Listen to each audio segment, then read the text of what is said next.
जय हिंद। आइए इस वीडियो में रक्त टॉपिक के बारे में हम लोग जानेंगे। रक्त टॉपिक जो हमारे एग्जाम्स के लिए बहुत ही इंपॉर्टेंट टॉपिक होते हैं, इससे कई सारे एग्जामों में अलग अलग सवाल आते हैं, तो उसी को हम लोग समझेंगे। रक्त हमारे शरीर का एक महत्वपूर्ण घटक है, तो रक्त के बारे में जानते हैं। रक्त एक तरल संयोजी उत्तक है जो क्षारीय प्रकृति की होती है। इसका पीएच मान 7 होते हैं।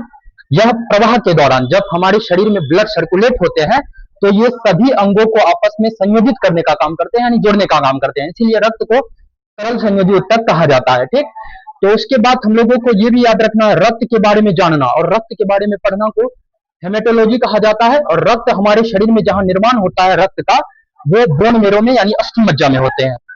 उसके बाद रक्त का मेनली जो कार्य है, मुख्यतः हमारे शरीर में रक्त जो काम करते हैं वो परिवहन का काम करते हैं, यानी रक्त अपने प्रवाह के दौरान कई सारे पोषक तत्वों को प्रभावित करते हैं, ऑक्सीजन का वहन करते हैं। तो मिला जुला के हम मानेंगे कि कार्य जो है रक्त का मेन काम होता है परिवहन का काम करना। ठीक है, उसके बाद जानेंगे हम लोग रक्त के समूह के बारे में। जो रक्त समूह हमारे शरीर में मुख्यतः 4 होते हैं, जिसका नाम ए ग्रुप, बी ग्रुप और ए बी और साथ में ओ ग्रुप होते हैं। और इसको अगर मिला दिया जाए पॉजिटिव नेगेटिव तो टोटल 8 होते हैं, लेकिन मुख्य रूप से जो है रक्त ग्रुप को ब्लड ग्रुप 4 होते हैं। ठीक है, और रक्त समूह को पहली बार जिन्होंने खोजा उसका नाम था कार्ल लैंड स्टीनर ने। 1901 को इन्होंने रक्त ग्रुप के बारे में बताया था। अब आते हैं हम लोग देखेंगे कि रक्त के क्या क्या घटक होते हैं, रक्त यानी किन किन चीजों से मिलकर बने होते हैं। तो मुख्य रूप से रक्त में 2 घटक पाए जाते हैं, जो प्लाज्मा होते हैं और दूसरा रुधिराणु, यानी कि ये ठोस होते हैं, रुधिर में अणु के रूप में पाए जाते हैं, इसलिए रुधिराणु कहा जाता है। और ये ठोस भाग होते हैं, और जो तरल भाग होते हैं ये प्लाज्मा होते हैं। ये हल्के पीले रंग का चिपचिपा द्रव होता है, और ये पूरे रक्त में आयतन के हिसाब से सबसे ज्यादा भाग यही है, इसी का होता है, और जिसका प्रतिशत मात्रा 55% होता है। और रुधिराणु की मात्रा 45% है, और ये ठोस के रूप में पाए जाते हैं, और ये प्लाज्मा के ऊपर तैरते रहते हैं। और हम लोग जानते हैं रुधिराणु में क्या क्या आते हैं। तो रुधिराणु में मूलतः 3 चीज आते हैं, जिसका नाम है एरिथ्रोसाइट, इसको हम रेड ब्लड सेल यानी आरबीसी भी कह सकते हैं, और इसका रासायनिक नाम, वैज्ञानिक नाम होता है एरिथ्रोसाइट। और इसका श्वेत रक्त कोशिका, जिसको डब्ल्यूबीसी व्हाइट ब्लड सेल कह सकते हैं, और इसको रासायनिक नाम में बोलते हैं ल्यूकोसाइट। और तीसरा घटक होते हैं ठोस भाग वाले यानी कि प्लेटलेट्स।